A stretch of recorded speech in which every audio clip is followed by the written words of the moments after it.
Pessoal, todos os segredos da F3D, do zero à impressão 3D, vão ser revelados agora. Eu tô aqui com o João. E aí, pessoal, ele vai me dar todas as dicas de como é que faz uma impressão 3D.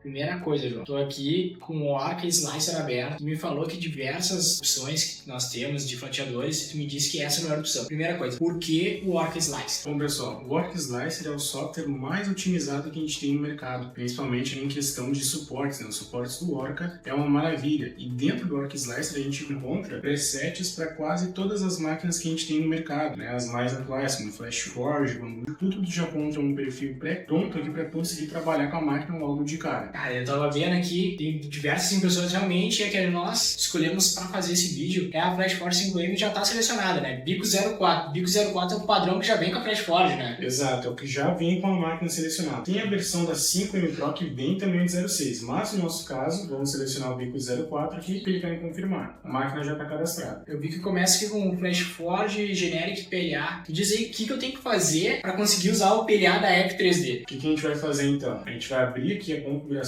desse material, que é um PLA genérico, né, próprio da FlashForge. Abrimos aqui a configuração. O que a gente vai olhar? Primeiramente, temperatura. Qual que é a temperatura para o PLA da F3D? 220 graus aqui de bico já é o suficiente. Para a mesa, vamos mudar para 65 graus. Fluxo volumétrico de 25, vamos alterar para 27. E é isso aí, pessoal. Vamos salvar um novo material. Vou salvar aqui com PLA F3D e o nosso material já está configurado. Então vou aumentar a temperatura da mesa e o fluxo vou deixar em 27. Isso aí, bico 220. 220, 65 e 27, perfeito. Isso aí. E cara, altura de camada, né? Eu vi que tá configurado em 02. A gente deixa assim, altera, como é que funciona? O que tu costuma usar? 02 é a altura de camada padrão que a gente tem. Se o pessoal vai trabalhar com uma peça mais artística, pode diminuir um pouco, pode trabalhar com 0,16, 0,18, mas no geral 0,2 já é suficiente. 02 é o que tu usa. 0,2 é o que tu usa. O que eu recomendo? A altura da primeira camada, a gente sempre deixa um pouquinho maior. Por quê? Para aumentar a aderência da primeira camada com a mesa. Então quer dizer que se eu aumentar a altura da primeira camada, ela vai ficar mais grossa e vai aumentar a aderência com a mesa. Perfeito. A gente faz essa operação justamente por conta disso. A largura de linha é o padrão, tá? Ele faz isso com base no tamanho do bico, né? A gente tá com o bico de 04 e ele faz toda essa operação aqui automaticamente conforme o bico que a gente está usando. Se a gente pegar um bico 06, ele vai mudar para qual nosso bico. Automático. Pô, não sabia disso. Então aqui eu não vou alterar nada. Só vou alterar ali para 0,22. A costura, pessoal, para quem não sabe, é basicamente onde vai começar e terminar as minhas camadas na peça. Por exemplo, primeira camada, ela vai começar e terminar nesse ponto onde a gente tem esse pontinho branco. Segunda camada, mesma coisa, vai começar e terminar naquele pontinho. Então, basicamente, é um alinhamento do meu começo e fim das minhas camadas, né?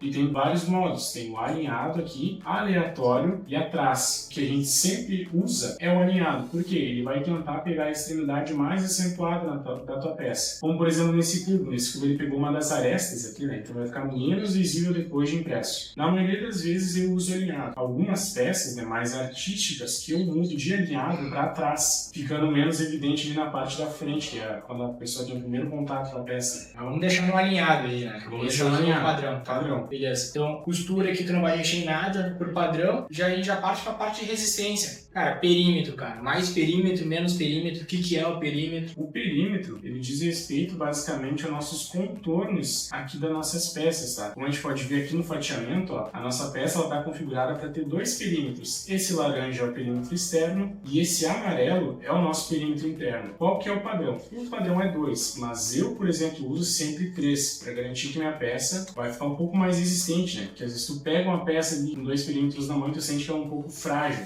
Perímetro de 3, quando tu tá usando, passa de 2 para 3, não altera tanto o tempo de impressão, né? E a peça fica mais resistente, né? Então é algo que tu muda, mas não altera o tempo, porque isso aí é o maior medo, né? Porque podia deixar vários números assim, fazer uma peça resistente, mas que demore muito. Então eu consigo manter um tempo ok, com uma qualidade ok também, né? Exato, tem sim uma diferença. Nesse caso é um pouco difícil de visualizar porque é uma peça pequena, certo? Ele dá uma certa diferença, mas não é nada muito gritante. Eu recomendo vocês fazerem isso justamente para aumentar um pouco da qualidade qualidade ali da peça de vocês, em termos de resistência, né? Não passar aquela impressão de ser uma peça muito frágil. Camada de topo e de base, o que tu mexe, muda alguma coisa, mexer, não mexer? Camadas de base e de topo eu geralmente deixo padrão, né? O que é, só para o pessoal entender. Camadas de base vão ser essas camadas sólidas aqui da peça, nas primeiras camadas antes de começar o preenchimento. Nesse caso está presetado para 3, né? Ele vai fazer 1, 2, 3 camadas sólidas, vai começar o preenchimento. E as camadas de topo é um pouquinho mais complicado, né? Por que são 5? Por que são mais camadas nesse caso, né? Porque assim, ó, quando a peça ela vai se fechar ali em cima, ela passa o preenchimento para as camadas de topo. Se eu colocasse só uma, por exemplo, o que ia acontecer? Esse material que está sendo depositado aqui em cima, ele ia deformar, porque ele ia passar de um ponto até outro, aqui despejando material, mas o nosso preenchimento tem espaços aqui vazios dentro dele, né? E o material ele ia entrar ali e ia ficar com a barriga. Então a gente coloca mais camadas de topo para fechar e deixar a superfície lisa. Então base 3, topo 5, esse que é o segredo. Cara, e aqui tu não mexe mais nada, já vamos para a parte do preenchimento. Exato. Densidade de preenchimento 15%, muito pouco, como é que tu escolhe isso, João? É uma densidade ok. Eu costumo utilizar 12. Com 3 perímetros e 12% de preenchimento, ele já consegue uma resistência muito boa nas tuas peças. Sim. Já é o suficiente. Se tu quiser fazer um componente mecânico, por exemplo, aí já muda. 15 ainda melhor, mas a gente tem que sempre levar em consideração quanto mais preenchimento maior vai ser nosso tempo de impressão. Se a tua peça não tem muita necessidade, não vai sofrer muito esforço, 12% aqui já tá preenchimento legal pra gente trabalhar. Preenchimento de grade, ou qual que tu escolhe dentro de todas. Vamos pensar numa peça, não tô querendo peça de engenharia, eu quero fazer meus bonequinhos, meus vasinhos, quero do jeito mais fácil, qual que tu usa, quero velocidade. Se tu quer velocidade, o que eu recomendo é que tu utilize o giroide. O giroide é o padrão de preenchimento mais rápido que a gente tem. É claro que nessa peça fica um pouco difícil de visualizar em questão do tempo, porque ela é muito pequena, mas é o padrão de preenchimento mais rápido que a gente tem. Se tu não tem necessidade ali de tua peça vai sofrer algum tipo de esforço, pode utilizar o giroide sem medo ali com os 12%. Agora, o que eu vou te recomendar é o Honeycomb. Ele é um padrão de preenchimento pensado ali para absorver os esforços, né? Então, ele é o melhor padrão de preenchimento que a gente tem se a tua peça vai sofrer algum tipo de esforço.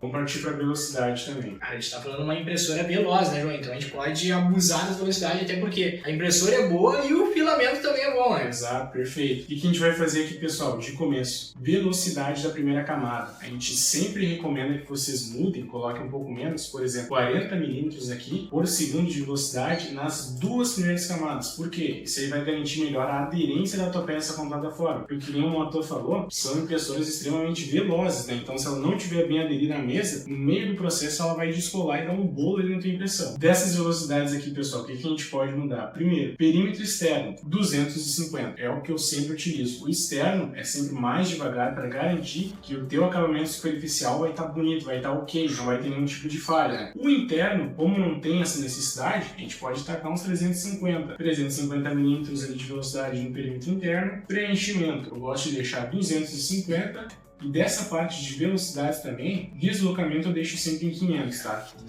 Ela chega até 600, mas eu não gosto muito de abusar, né? Eu dou uma certa folga ali pra marca para aumentar a vida útil dela, né? Mas da questão de velocidade é isso. O principal é a velocidade da primeira camada. Diminuir a primeira camada para fazer ela bem feita, né? O resto tudo a gente aumentou. A gente deixou devagar no início e depois a gente aumentou do padrão, né? Perfeito. Chegamos no momento mais importante, a cereja do bolo. Suportes. Suportes são insuportáveis, né, João? Mas eu queria saber, quando que eu coloco suporte, qual tipo de suporte eu coloco? Cara, nos ajuda aí, meu. Entrega o jogo. Tá certo. Pessoal, então a gente tem 2 tipos de suporte, tá? E 2 maneiras de aplicar. De forma automática ou de forma manual. Vou mostrar as duas para vocês, tá? Se eu vir aqui em suporte, posso habilitar eles e dentro dessa gaveta eu vou ter normal automático, árvore automático, normal manual e árvore manual. Como é que funciona? Vou colocar o normal automático para a gente dar uma olhada de como é que fica a peça, tá? Como o normal automático, a gente vai ter o suporte linear, tá? Que nem vocês estão vendo aí na tela. Suporte árvore. Vamos colocar aqui para a gente ver como é que fica. Peça fatiada, então esse é o formato aqui dos suportes em árvore, tá? São várias ramificações. Qual que é a principal diferença? Primeiro de tudo, vamos analisar uma coisa. A densidade de suportes aqui está muito elevada. O que a gente perde com isso? Material, né? A gente perde muito material se a densidade de suporte está muito elevada. Ao decorrer da experiência de vocês vão saber quando que a densidade de suporte está elevada, né? E com isso, vocês conseguem aplicar de forma manual. Vou fazer uma simulação aqui primeiro para a gente analisar uma situação, tá? Eu vou pintar aqui em pintura de suporte, né? Tô com um círculo selecionado. Eu vou pintar só essa parte superior aqui da caveira para a gente analisar uma coisa, tá? Se eu pintar, onde eu pintar de verde aqui, vai gerar suporte, tá bom? Eu só vou ter que trocar ali de automático para manual nas configurações. Então, pessoal, pintando o suporte naquela região e colocando ali para ele fazer de forma manual ou normal, o que a gente tem aqui? Nessa peça, a nossa superfície de apoio do suporte vai ser a parte interna do olho. E qual que é a desvantagem nesse processo? A gente vai ter duas marcas. A gente vai ter uma marca aqui em cima e uma marca aqui embaixo, onde o suporte está apoiado. Nesse caso aqui da caveira, a melhor situação seria com o suporte árvore. Eu vou colocar o árvore manual e vou fatiar aqui novamente para a gente ver a diferença. Com o suporte árvore, a situação é diferente. O suporte está vindo aqui de fora da mesa e está apoiando lá em cima, né, na superfície superior aqui de dentro da caveira. A gente não vai ter aquele problema de marcação interna também, né? A gente só vai ter uma marca. Agora vamos ver a situação do Lapras aqui, tá? O Lapras, digamos que a gente faça de forma automática o árvore. Lapras feito. Tá? O que a gente tem aqui, ó? Essa aresta aqui, ó, ela está sendo apoiada por suporte, mas eu sei que não precisa por quê? É uma região arredondada, tá? Então ela vai se formar. A mesma coisa aqui na lateral, ó. É uma superfície arredondada, não precisa necessariamente de suporte. Então o que eu faria? Eu pintaria aonde eu sei que precisa de suporte, né? Por minha pintura de suporte, posso analisar aqui a região mais crítica, com destacar áreas de overhang, a gente sempre coloca 30, e eu consigo ver qual que é a região mais crítica aqui na minha peça, né? Que é claro, é aqui o queixo dele. Então vou pintar aqui o queixo, vou aumentar um pouquinho aqui o suporte, vou dar